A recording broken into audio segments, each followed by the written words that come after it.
Hello, everyone. Thank you for tuning in. Whether you're watching this live or going back to listen to the very first podcast, I hope you enjoy.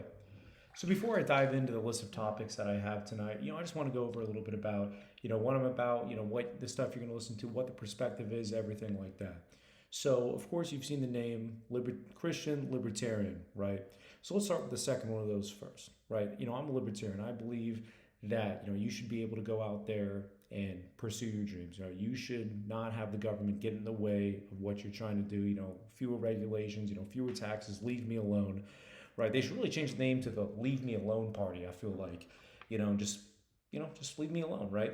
Let me do my own thing. You do you, I do me. We might have differences, but we leave each other alone. We're good, right? And for me, I think that's genuinely the best thing to do because if you think about it, right?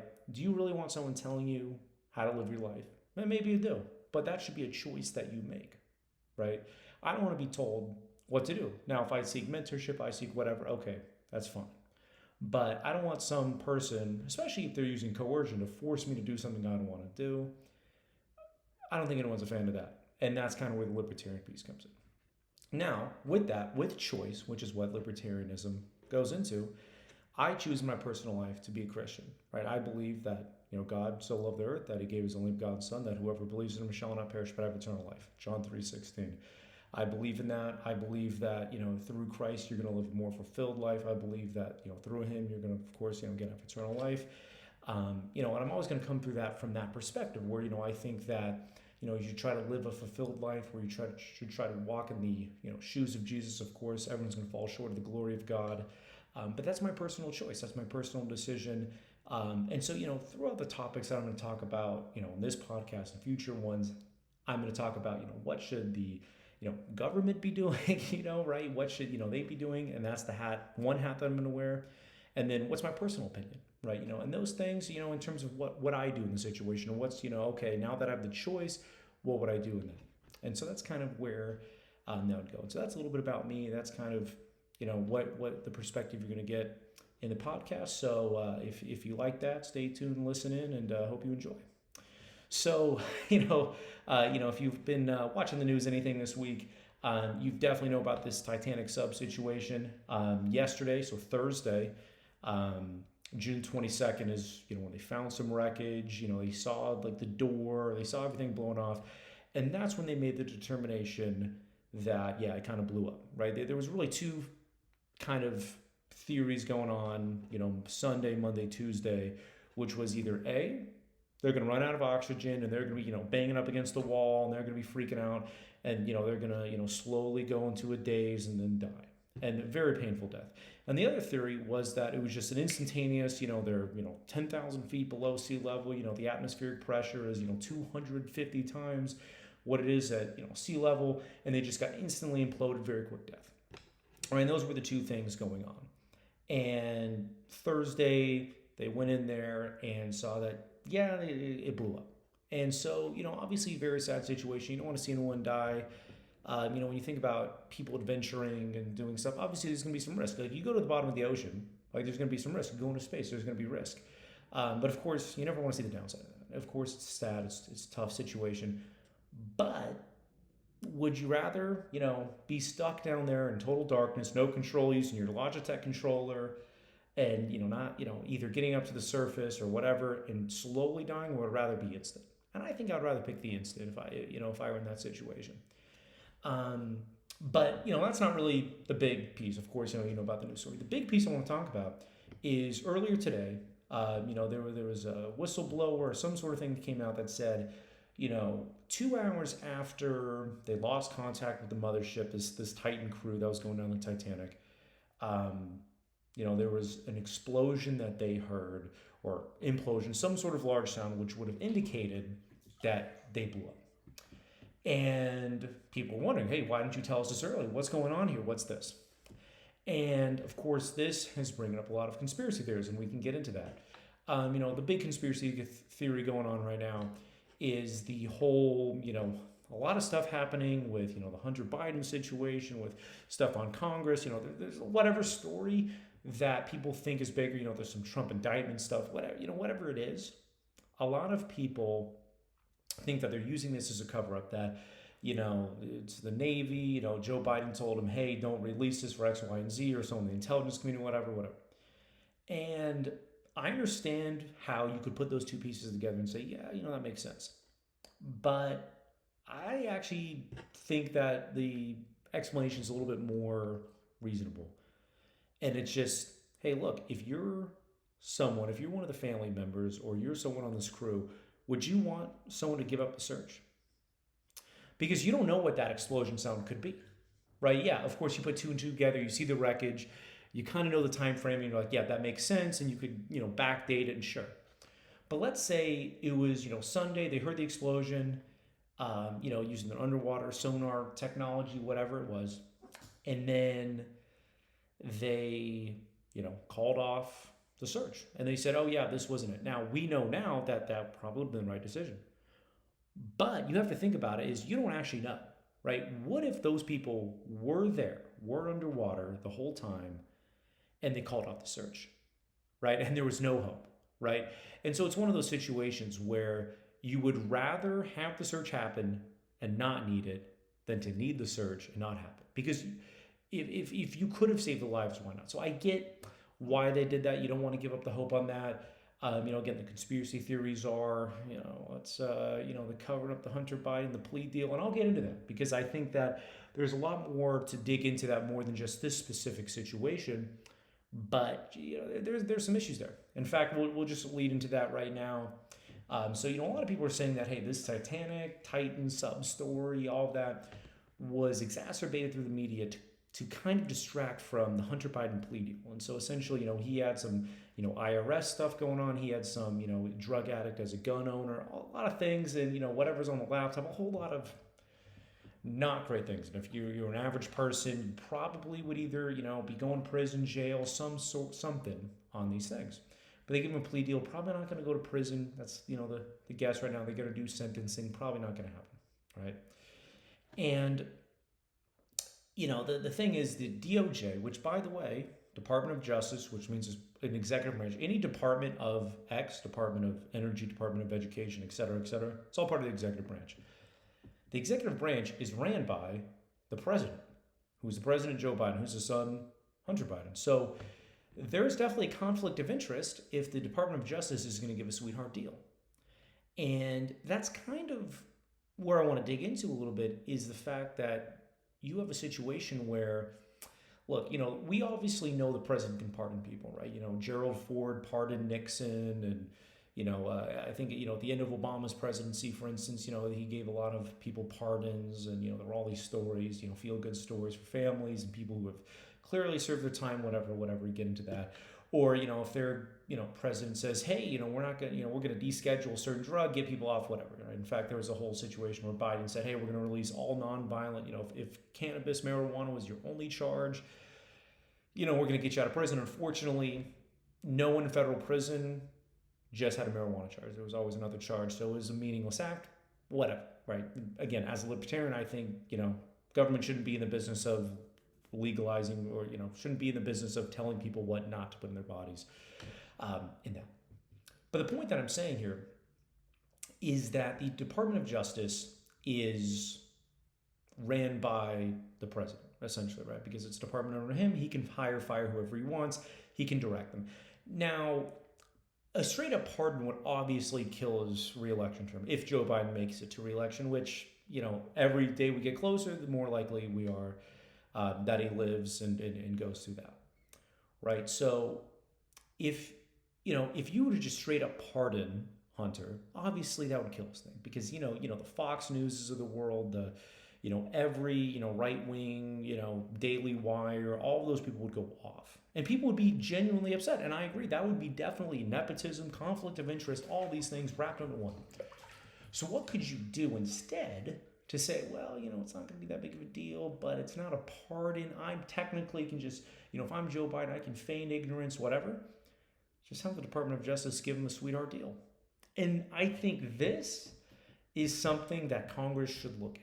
Because, here's the thing, right? And we're going to talk about this later, is the executive branch is there to enforce laws. They're not there to make laws. And, again, as a libertarian, I think the EPA way oversteps bounds. They go way further than the Clean Air, Clean Water Act that they were set up to, enforce, and were they were set up earlier, and then their responsibilities were added to, or you talk about the ATF, or you talk about a lot of these organizations.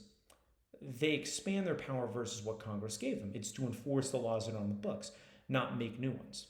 And I think 98% of laws are created from the regulatory agencies. That's a whole other discussion. But here's the thing on this is now you have to think about, if the government has the power to do something, you have to consider what's the worst possible outcome of this. So in theory, right, let's say, Department of Justice, government was running low on money, whatever. They could do all these plea deals. So let's say the president had a bunch of friends over hot water. Let's say somehow the mafia got someone elected, right? And whenever a mob member was federally charged with something, and also you would want to federally charge them. Why? Because you have the Department of Justice, which could then bring up charges first. And then it's at the federal level. Why would a state bring up anything? Why would a city bring up anything? It would be at the federal level. Wow, the FBI is going after these people. All these people going after them, right? Then what could happen is you set up a plea deal, and where they could admit to other crimes during this plea deal. And that's part of the plea deal is, hey, we're playing for this, but I'm getting immunity from all these potential other crimes. So as soon as anything happens, federal, could look great on the surface. The federal government, oh yeah, they're charging these mobsters, they're allegedly friends of this president, whatever. And then they, charge them. And then, they go through the legal proceedings. They say, oh, bail's at whatever amount. It's at some, very friendly judge, especially if it's in the area and they paid off the judge, whatever. They give them, let's say a $50,000 bond. They pay that. They're free. They're obviously not going to leave the country because they know in about 6 months, Department of Justice, they're going to give them some sweetheart deal of just, pay us a fine or, whatever. They come up with something and they get the guy off. That becomes a serious problem when that can be used politically for their own gain, or get people out of prison. That's a problem, and that can be politically used. And that's really the nature of politics where we're in, is where basically every sort of government function, you think about 30 years ago, was this sort of behavior happening, 30 years ago, 1993, under the Clinton administration, maybe under the George H.W. Bush, maybe that stuff was happening. But it seems today that it's a lot more brazen, and the more we're testing the separation of the executive branch, the legislative branch, all these different things, it definitely becomes an issue. And I think that's something that should be looked at as like, hey, should there be some special protocol which can override, or some set of rules that the president has to follow, or the Department of Justice has to follow, or else? Because again, how can you prove that there was any nepotism involved? Like, obviously, if you can't prove it in this case, literally the sitting president's son, and you can't prove conflict of interest in anything, then you'll never prove it. And I think that becomes an issue there, and that's something that should be looked at. And again, I bring up the executive branch overreach, and in fact, that's actually going to go into the next topic that I want to talk about, which is the student loan forgiveness, right? Big Supreme Court case going on, lower courts, put an injunction on it, all that.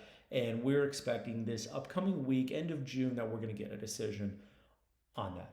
Now, personally, I don't think the Supreme Court should throw it out. I don't think the executive branch has the power to forgive student loans. I think that, let's say take out the Constitution, take out whatever, what should happen.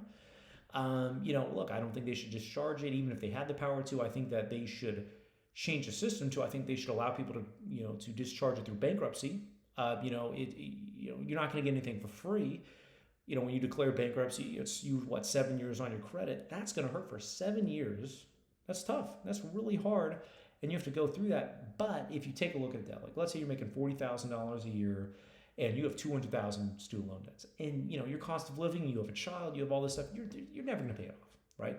The 7 years of pain and suffering through the bankruptcy is better than that $200,000.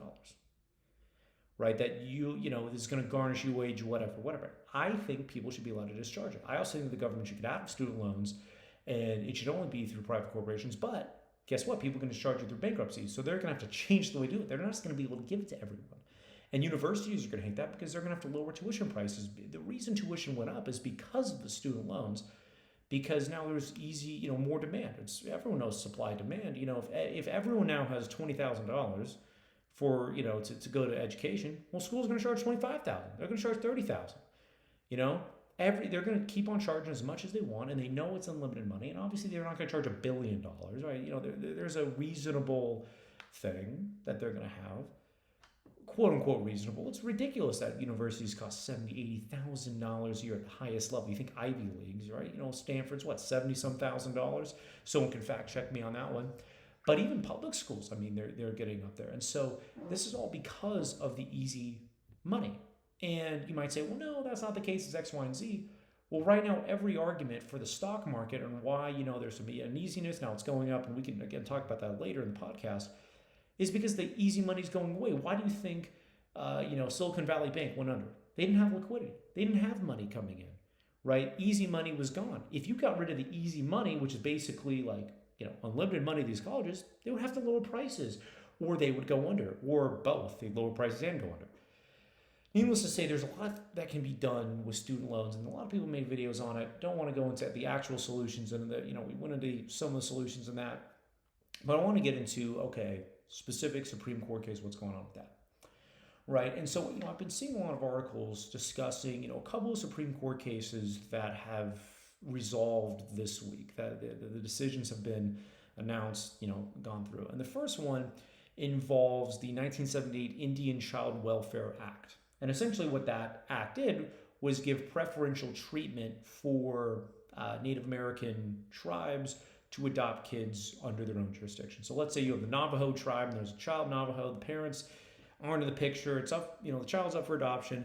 The 1978 policy basically said, the Native American tribe, the people in that tribe, whether it be, an uncle or, whatever the situation is, the tribe would have preferential treatment to be with other Native Americans because, it would preserve the culture, the child being there would preserve the culture, all the reasons, right? And certain states like Texas sued because it's race-based. Wait a minute, you're giving preferential treatment to Native Americans. Why not African Americans? Why not whites? That was primarily was whites, but you get the point. Why are you giving preferential treatment? And the Supreme Court came back and said, well, first of all, it's not under your jurisdiction, right? The Native American tribes, yes, they are located in your state, but they're sovereign, right? They are their own thing. And so, yes, they're part of the United States, but they're their own thing. So if you have a child in that, there's going to be some different treatment. It's out of your jurisdiction. And this law, again, Congress passed a law. It wasn't some arbitrary executive order that could have potentially been shot down. Congress made the law. And again, it's not at the state level. It's at the, reservation level. And again, there's maybe some more nuances there. But again, the big thing was jurisdiction. And this goes in the second case, which was Texas and Louisiana sued federal government, Joe Biden, whatever, executive branch, Department of Justice, all that. I think it was Department of Homeland Security, actually, specifically. And their whole thing was the Supreme Court case centered around the fact that in the past, the Department of Homeland Security prioritized deportations of criminals, right? If, let's say, you were an illegal immigrant and you came over here, you committed a crime, or even a legal immigrant and then committed a crime, you're going to be deported pretty quickly. Right, that was the whole thing. Once you serve your time, let's say, you did something, you go to jail for a year or 12 months, you probably, if you were illegally here, you're probably gonna lose your right to be here. If you committed a crime, and if you were illegally here, they were just gonna, send your butt back to wherever you came from, right? And the Department of Homeland Security changed that policy to be, well, we're only gonna deport if terrorist. Now, my personal opinion is, look, I think the process to immigrate here should be easy. Again, I have, my grandma's side, their whole side came from Poland, or is Poland now, but wasn't Poland back in 1917, whatever. They all came over here, went to Ellis Island, all the whole works, right? A lot of Americans can trace their stuff back to Ellis Island. They just show up, write their name, whatever, right? Obviously, you have to, you want to know who's coming in, right? So I think that, the whole system of, getting the immigrants in there, you want to keep tabs on that, and obviously with modern technology, right, we can do that, and I think that makes sense. That's what I think. The process should be easier to come over here because look, we are the land of the opportunity. We want the hardest working people. Now, that to be said, I don't think anyone coming over here, even able-bodied Americans, should receive benefits, right? I think that if you want to come over here and you want to work, which I think pretty much all of them do, Let them work. Let them, work the, jobs. Let them, be prosperous and all of that. I think that's great. We want hard workers in this country. Now, I might have conservatives say, well, you're killing wages. What about these hardworking Americans? But again, don't we want as many hardworking people as possible to raise the, productivity of this country? Like, don't we want, labor costs to go down? So then labor costs go down. So then, let's say let's say for instance, farming, right? Let's say for instance, labor costs go down a little bit, and then the costs of the farming goods go down. So then your food's cheaper. Because look, every single person's a consumer, right? Every single human being is a consumer. So I hate when people say, oh, enough about the consumer, enough about this. It's all about industry. No. Everyone's a consumer. So all the things should be focused on trying to benefit the consumer, which we all are. Now, look, I disagree with, paying people under the table and this and that. No. It should all be above board. I think we should try to, make the green card process, the H-1Bs, all that. We should make that as easy as possible, within reason. Obviously, you don't want, a million people moving to some small town and, then the cost of living goes like $1 billion a year. Of course, there has to be some sort of, regulation to make sure that you get it in there, that, people are going to places that are needed. But again, the free market will figure that out, right? If let's say all of a sudden, the cost of living of some places, $5,000 a month to get an apartment, no immigrant's going to go there. They're going to go to the place where it's $500 a month. And the free market would figure that out. All that being said, I want to get back to the court case here.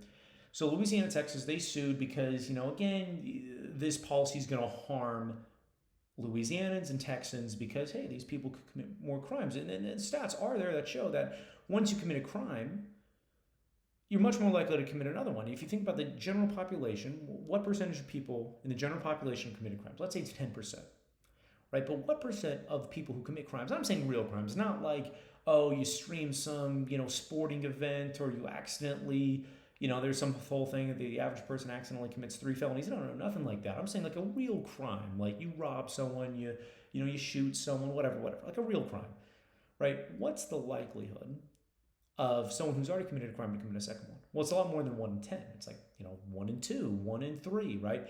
And so the statistics show that once you've committed a crime, you're much more likely to commit another one. And so they're saying that the statistics would show that Texans and Louisianans would be much more likely to be the victims of crimes, therefore they can prove damages. And Supreme Court, that was the argument. They came back and said, well, really, immigration is not in your jurisdiction, which it is a federal thing. I agree with that. Right, it is, right? You immigrate to the United States. We have free travel between states, which is a huge benefit. We want free travel between states. And the reason you want that is because let's say you live in California. Let's say they try to, do all the crazy COVID mandates and they try to, the vaccine mandates, the mask mandates, they try to raise your taxes to 15%, they want to do a wealth tax, anything over 50 million in wealth, which is, the state could do it, like constitutionally, they're allowed to do it, but you want to be able to leave. Of course, you should have freedom to move between states. And so that's where the argument came in. It was 8-1. By the way, the Supreme Court cases were, very much, it wasn't just, liberals and then, what a couple. No, it was pretty much a bipartisan. Which by the way, I don't like that. I think that it should, I hate our Supreme Court justices. It's conservative justice, liberal justice. It should just be justice, right? Because they all read the Constitution. They should all read it the same, right? If it's in the Constitution and it says the federal government can do it, then they can do it. If it's not in the Constitution, the federal government tries to do something, then they can't do it. I think that's a pretty basic thing. But of course, in a lot of these things, they're looking at different case laws. They're looking at all the laws that Congress have passed. And, that's what they're looking at. So that's, again, it's more complex than that. Most cases aren't just, what does the Constitution say? I think, sidebar here, the whole debt ceiling thing. They were saying, Joe Biden should invoke the 14th Amendment, but that would have been struck down almost instantly because, it says Congress can, recognize all the debts, not the president's. Anyway, sidebar there, that would be an instance where that's clearly in the Constitution. You tried something that's clearly written that you can't do it, 14th Amendment. Anyway, on that. So I've read a lot of articles mentioning this 1978 Indian Child Welfare Act Supreme Court case and the Texas-Louisiana, border DHS case. And they've been saying that, well, these legislations are hinting to the Supreme Court might uphold the student loan forgiveness for a couple reasons. The first is jurisdiction. Do the states have the right to do this? And the second thing is who's actually damaged. Because, and they don't want to open up a lot of can of worms in this, because if you can say, well, this program is going to benefit certain people, not benefit other people, that opens up a can of worms to anytime they want to means test anything. Like, let's say, during COVID, they did the, what was it? The stimulus checks. It was, over 75,000. They started going, right? If you say, this program benefits some people more than others, then anyone who makes over $80,000, $75,000 could sue and say, well, wait a minute. I'm not getting as much benefit. I'm not getting a benefit.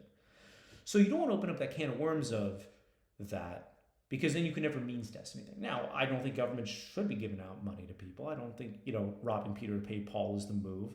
I don't think, the primary function of government is to redistribute wealth. I think that the government's job should try to be to promote free market, free markets, all of that, of course. But if they ever try to means test anything, and they try to do that, then if you open up this precedent, that would be pretty tough, right, in that. And so they don't want to open up that. So the damages thing, they can't ignore the damages thing. How can you prove damages? But but the other one that I mentioned was jurisdiction. Now, of course, this would be a federal issue. But here's the interesting thing about this is in the Constitution, specifically, Article 1, Section 9 mentions kind of the taxes and sort of stuff around that. And pretty much it's, money can't be depleted from the Treasury unless the law requires it. So let's say the law says, hey, we have Social Security, money comes out of Treasury. Well, that's Social Security fund, a little bit different. Okay, shouldn't mention that example. But let's say Congress, made a law that said military budget this. Right? That's budget. Again, they technically don't pass budgets. It's through resolutions. I don't think we've actually had a budget since like the 90s. It's weird. That's a whole nother topic. Last time we actually had a budget surpluses is when we actually had a budget. But by law, essentially, so it's by law, Congress says, yep, sends to the president signs it, all that fun stuff, right? That's the only time you can deplete money from the Treasury. Now, the argument that would be made by the left would be, well, that money isn't in the Treasury. The Treasury spent that money when they gave it to the students, right? When they were going for the loan, let's say they're going to UCLA and they needed a loan for $15,000 for their freshman year, and Treasury gave it to them. Department of Education through all this whatever it gave it to them. Now the right would argue that, well, no, you weren't giving it to them, you were loaning it to them. So technically, the money did leave the Treasury, but it wasn't necessarily money without an IOU. Something got brought back into Treasury, which was an asset. They brought in an asset, which was this debt, right? Debt is an asset, right? And this is an interesting thing. When banks have cash or when banks hold a deposit, that's not an asset. That's a liability because they owe that cash back to the depositor, right? A loan is an asset, right? Let's say they loan out $100,000 to someone. A bank loans out, let's say for a home. Okay, let's say $500,000 for a home loan. That home loan's an asset because they're getting paid on it, right? So that loan becomes an asset. Same thing as with the student loans; they become assets, right? And so the right would argue that no, money technically left the Treasury, but you can't just give away that asset because the moment you discharge it, you give away an asset. So that becomes the interesting piece there. The other argument the right would make is, of course, the executive branch doesn't have the power to control the purse strings. I think we all agree on that. And so what they would do is they would look, specifically, there was a Florida judge that threw out the mask mandates on flights. This was, I think, in April or May of 2022, which is crazy. We were still wearing masks on planes up until then. But it was, it was around that time period. And a Florida judge said, well, no, you can't do this, right? The reason you can't do this is you're the executive branch. You can't make that into law. Only Congress can make that into law. So they threw out the mask mandate. Now, it took a long time to do that. And so that's, kind of a problem. It's, government moves slowly, and I think in most cases it benefits, but if the government, does something unconstitutional, it kind of takes a long time to unwind. And I think, when it comes to, certain branches abusing power, like, the executive branch, I think it's the easiest to, because it's just one guy in theory, or one gal, but one guy in theory, basically can appoint who he wants, do this, do that. And they can just say powers. And so for instance, like a lot of executive orders, in my opinion, are unconstitutional. I don't think they should be able to be done.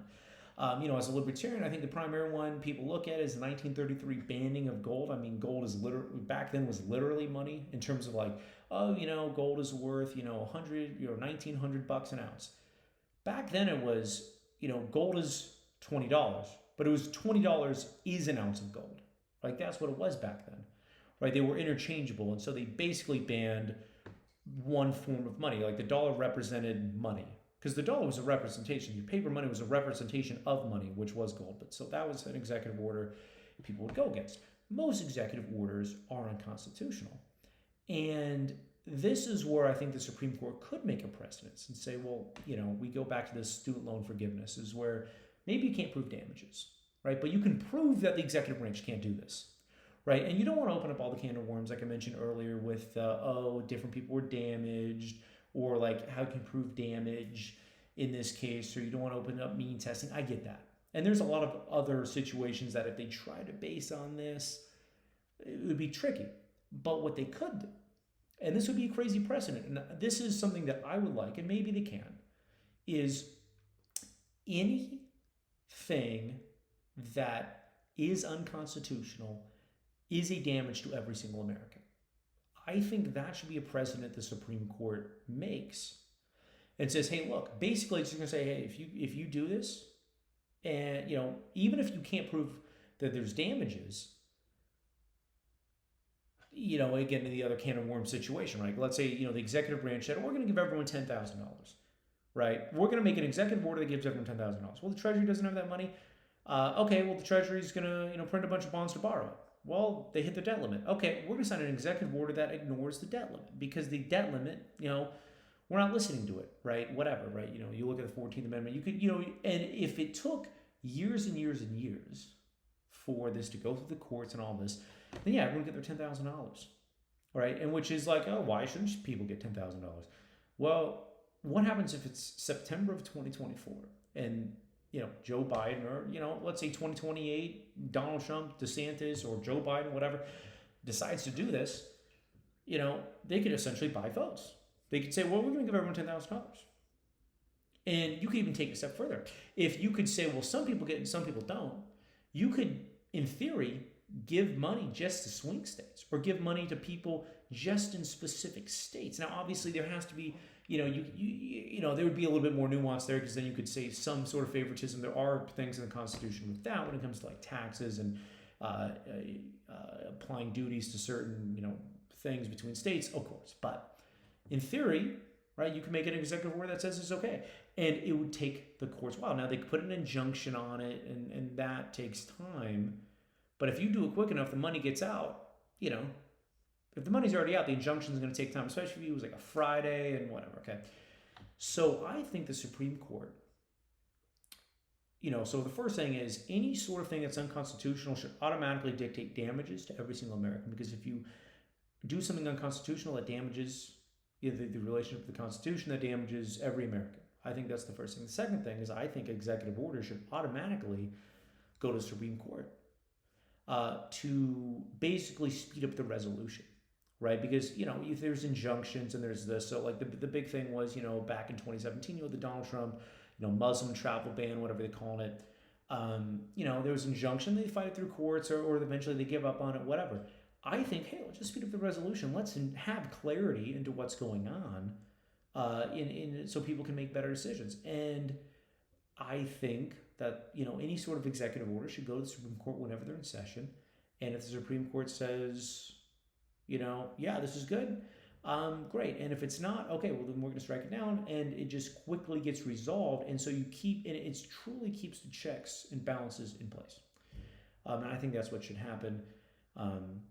with that. And so, that'd be an interesting change, of course. And again, I'm not a court lawyer, so maybe some lawyer comes on here and says, hey, they can't do this because X, Y, and Z. All right, I don't know. I'm not a lawyer. I'm an engineer, so talk to me about that. So, we talked about some different topics, on this podcast. So I do want to close a little bit, a little bit more who I am, so libertarians, a lot of them don't trust the dollar, right? There's this whole thing where dollar's going to go to zero. I don't know about that. If the dollar went to zero, I think a lot of things would be pretty bad. But, hedges against inflation, all of that. And, there's kind of a couple of camps, right? I think most libertarians, when it comes to precious metals, are, owners of it, fans of it. Obviously, some more than others. Peter Schiff has a podcast. He's always going to be shilling his gold products, right? But he, even if you listen to him, it's like, hey, it's not, hey, have your whole investment portfolio in gold. He says, something like 10, 20%. I would say probably a little bit less than that if you're younger. But really the question is cryptocurrency, right? What's the opinion that I have on that? And, I think it could be big. I don't know. Like, there's people like Anthony Pompliano that are like, oh, Bitcoin in 10 years could be millions of dollars, right? That's not the reason to invest in it. But the reason to invest in it is the underlying, you have the blockchain, it's 21 million, all these great things. Everyone believes in it. It's the one. It's fully decentralized, all this. And there's lots of benefits to it. And I get that.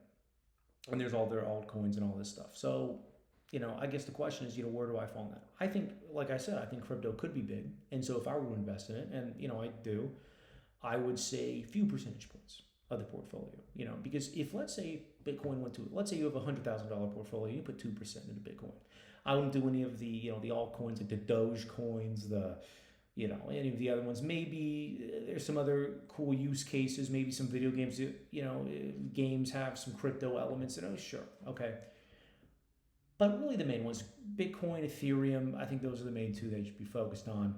And again, small percentages of your portfolio. I think 10% should be hedges, right? So if you think, let's say 8% silver, gold, 2% crypto, maybe half and half. I think maybe if you're younger, do 5%, something like that. I don't think that's a bad strategy because if, let's say, crypto goes to zero, then okay, you lost a couple percent of your portfolio, right? So, that's not too bad. But if it goes up, well, then, that makes a huge chunk and now you're exposed to it and that's overall a good thing. The other piece I would say is if you're buying and holding crypto, like a lot of people I know swing trade, right? It goes down, they have their indicators, and that's something we could go into about what to look at, when to buy and sell and potential indicators there. Sure, you can make a lot of money because they're very volatile, right? They can go from, so we had some lows, I think at the beginning of the year or late last year, like 15, 16,000.